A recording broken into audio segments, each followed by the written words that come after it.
For today's video guys, i-share ko sa inyo yung mga free range native chicken natin na mula sisiw hanggang paglaki, hanggang maging tandang, hanggang maging inahin sila, wala tayong gastos sa pakain dahil free range sila. Sila mismo yung guys, yung naghanap ng pagkain nila, kaya wala tayong nagastos na pagkain. So tingnan natin sila guys. Diyan guys, kung makikita nyo, wala sila dito, pag-alagala lang sila, naghanap sila ng pagkain nila. Pero ngayon guys, tatawagin natin sila. Meron ako dito ng konting mais. Papa. So ginagamit lang namin itong mga mais to guys, pagka pinapaano namin sila, tinatawag namin sila. Mama. Oh, dyan na sila guys.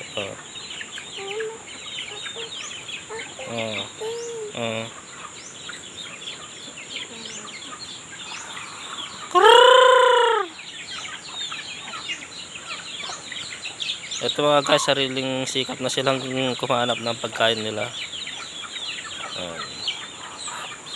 Yung iba nandito sila. Marami pa guys, pero nandun sila sa mga naghahanap ng pagkain nila doon. Marami sila dyan. Yan sa paligid.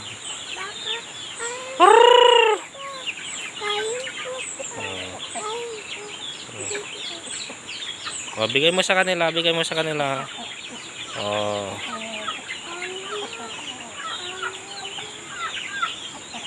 Doon pa sila yung mga iba guys. Oh, ginagamit din to guys para lumapit sila, itong mais na to. Ginagamit din pakain sa kanila para lumapit sila, para makahuli ng pang-ulam, ganun. Oh. Meron din tayong mga pato dito.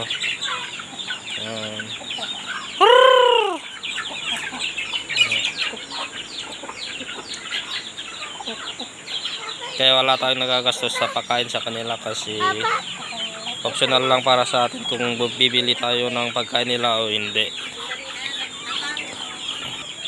Sige, uliin mo, uliin mo. Wah, nakita lang na. Papa? Uliin mo.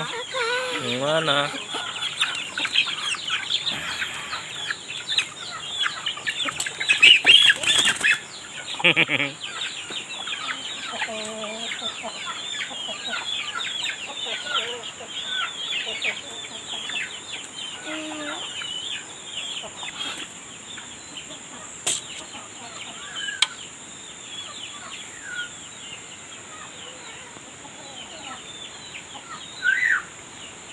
Oh, sige na, pakainin mo, pato. Krrrr, sabi mo, krrrr. Krrrr.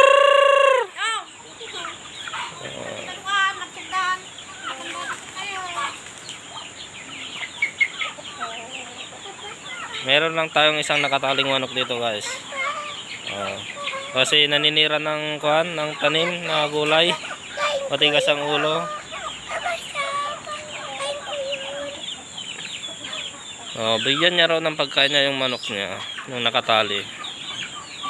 Yung mais kasi na to guys, para dito talaga sa nakatali na to, kasi matigas ang ulo. Oh. Manok na aldrin yan. Manok mo yan, nak. Oh. Tama na, busog na siya.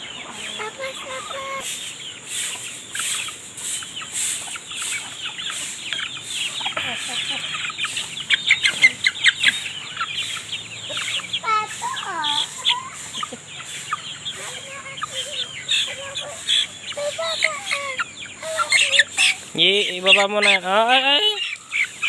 Oh. Iuwi mo na yan. Huwag mong bibitawan Oh.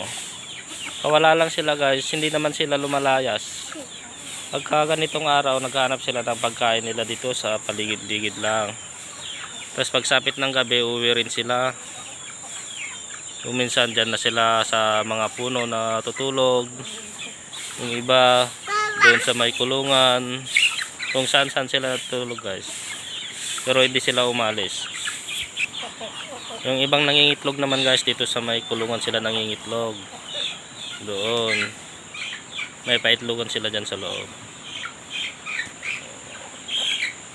Walang gastos sa pagkain guys yung mga native chicken natin dito. So maghanap tayo ng mga guys, yung mga nandyan sa sa paligid na naghanap ng pagkain nila. So yan guys, yung iba nandun sila. Kung saan sila pumupunta.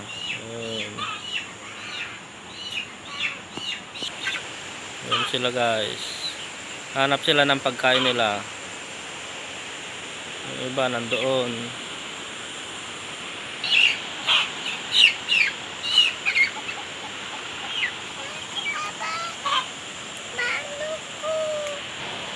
Yan guys, nandun sila sa mga silong. Ayan guys. Hanap sila ng pagkain nila guys kung saan. Yung iba nandoon sa malalayo. Doon.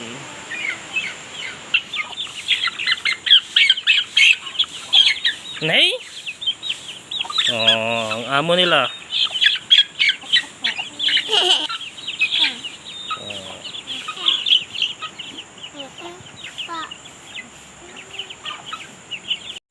So yan guys, kaya ang gandang mag-alaga ng dito guys ng mga native chicken kasi wala tayong mga gastos sa pagkain nila. Bali pakawalan lang natin sila na ang kusang naghanap ng pagkain nila. Hindi naman problema guys kung nakawala sila kasi hindi naman sila alis. Nandito lang sila. Pagka hapon guys, umuwi sila dito sila nag-aapon dito sa tulungan nila. Yung iba sa taas ng kahoy, doon sila natutulog. So yan guys, kung gusto niyo magsimula sa pag-alaga ng guys ng native chicken, kailangan muna siyang itali guys ng mga 2 linggo para umamo siya. Tapos doon ka muna bibili ng pagkain niya guys. Tapos pwede mo na siyang pakawalan pagkatapos ng 2 linggo guys kasi maamo na siya, hindi na siya aalis sa nyo, sa bakuran nyo.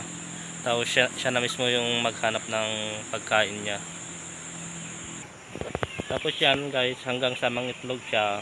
Pag nagkapisa na, pag naging sisiwi na, ayun guys, kahit hindi mo na sila bigyan ng pagkain nila, nasa sayo na ngayon kung bibilan mo sila o hindi.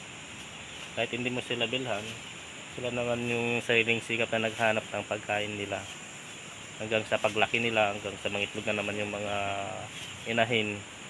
Ayan guys, dadami sila. So yan guys, hanggang dito na lang. Sana gusto nyo itong video na to. Ingat, God bless, bye bye.